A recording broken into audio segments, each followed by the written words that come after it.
শেখ হাসিনার নাতনিদের দেখলে মনে হবে তারা ভিনদেশি নাগরিক, অথচ দীর্ঘদিন দেশের বাইরে থাকলেও খালেদা জিয়ার নাতনিরা একেবারে খাঁটি বাংলাদেশি। প্রমাণটাও আছে সবার চোখের সামনে। সাইমা ওয়াজেদ পুতুলের মেয়ে আমরিন খন্দকার সামন্তী এবং তারেক রহমানের মেয়ে জাইমা রহমানের পার্থক্যটাই সবকিছু বলে দেয়। পোশাক আশাক থেকে শুরু করে চালচরণ সবকিছুতেই জাইমা বাঙালিয়ানা বজায় রাখে। রূপে গুণে যেমন সেরা, তেমনি যোগ্যতাতেও জাইমা হাজার মাইল এগিয়ে রয়েছে। এছাড়া আরাফাত রহমান কোকোর দুই মেয়ে জাফিয়া রহমান ও জাহিয়া রহমানের ক্ষেত্রেও বিষয়টা এমন। জীবনের বড় একটা অংশ তাদেরকে বিদেশে কাটাতে হয়েছে, তবুও তারা শেকড় ভোলেননি। দেশের সাথে আছে অকৃত্রিম বন্ধন। ব্যতিক্রম শুধু শেখ হাসিনার ছেলে সজীব ওয়াজেদ জয় ও তার বোন সাইমা ওয়াজেদ পুতুলের সন্তানরা। তারাও বিদেশে বেড়ে উঠেছেন, কিন্তু বাংলাদেশের সংস্কৃতি বা শেকড়ের প্রতি তাদের খুব একটা আগ্রহ নেই। সজীব ওয়াজেদ জয়ের ঘরে শেখ হাসিনার এক নাতনি আছে, তার নাম সোফিয়া ওয়াজেদ। জয় 2002 সালের 26 অক্টোবর যুক্তরাষ্ট্রের নাগরিক ক্রিস্টিনার সঙ্গে বিবাহ বন্ধনে আবদ্ধ হন। সেখানেই তারা তাদের কন্যা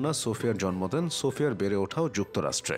জন্মের পর থেকে পরিবারের সাথে তিনি সেখানে আছেন। তবে বেশ কয়েক বছর আগে তার বাবা জয় ও মা ক্রিস্টিনার ডিভোর্স হয়েছে। খালেদা জিয়ার দুই নাতনি তথা আরাফাত রহমান কোকোর মেয়ে জাফিয়া ও জাহিয়ার বিষয়টা আবার ভিন্ন। তারা অসময়ে বাবা হারিয়েছেন, বেড়ে উঠেছেন মায়ের কাছেই। 2008 সালের 18 জুলাই চিকিৎসার জন্য সপরিবারে ব্যাংকক গিয়েছিলেন কোকো। এরপর চিকিৎসা শেষে তিনি মালয়েশিয়াতে চলে যান এবং সেখানেই বসবাস শুরু করেন। 2015 সালে কোকো না ফেরার দেশে পাড়ি জমান। সে সময় তার স্ত্রী শর্মিলা রহমান সিথি এবং দুই মেয়ে জাফিয়া ও জাহিয়া বাবার নিথর দেহের সাথে দেশে আসেন। তখন তারা মালয়েশিয়ার শিক্ষা প্রতিষ্ঠানে অধ্যয়নরত এবং সেখানে তাদের পরীক্ষা চলছিল। তাই শোক সঙ্গে নিয়ে তাদের আবারও সে দেশে ফেরত যেতে হয়। পরবর্তীতে জাফিয়া ও জাহিয়া বিভিন্ন সময় বাংলাদেশে এসেছেন, কখনো দাদি খালেদা জিয়ার সঙ্গে ঈদ করতে, কখনো বা তাকে হাসপাতালে দেখতে। কোকোর প্রয়াণের পর থেকে দুই মেয়েকে নিয়ে লন্ডনে থাকছেন শর্মিলা রহমান। খালেদা জিয়ার বড় ছেলে তারেক রহমানও সপরিবারে সেখানে বসবাস করছেন। এদিকে শেখ হাসিনার মেয়ে সাইমা ওয়াজেদ পুতুলের সাবেক স্বামী খন্দকার মাসরুর হোসেন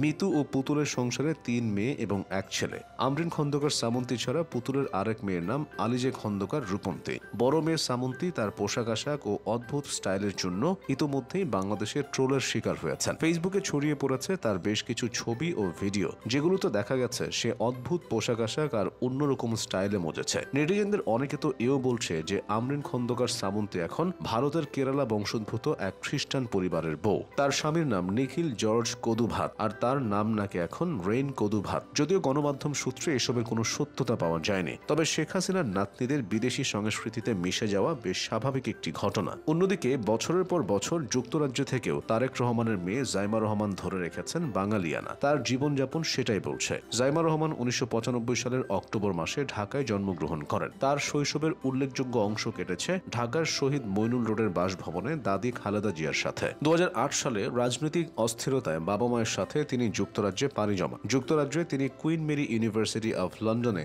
আইন অধ্যয়ন করে স্নাতক ডিগ্রি অর্জন করেন এবং পরবর্তীতে লন্ডনের ঐতিহ্যবাহী লিংকনস ইন থেকে 2019 সালে ব্যারিস্টার অ্যাট ল সম্পন্ন করেন। আওয়ামী লীগ আমলে জাইমা রহমানকে নিয়ে নোংরা বক্তব্য দেওয়া হয়েছে, তবে এতে তার যোগ্যতা খসে পড়েনি, বরং সব দিক থেকেই শেখ হাসিনার নাতনিদের থেকে তার যোগ্যতাটা বেশি।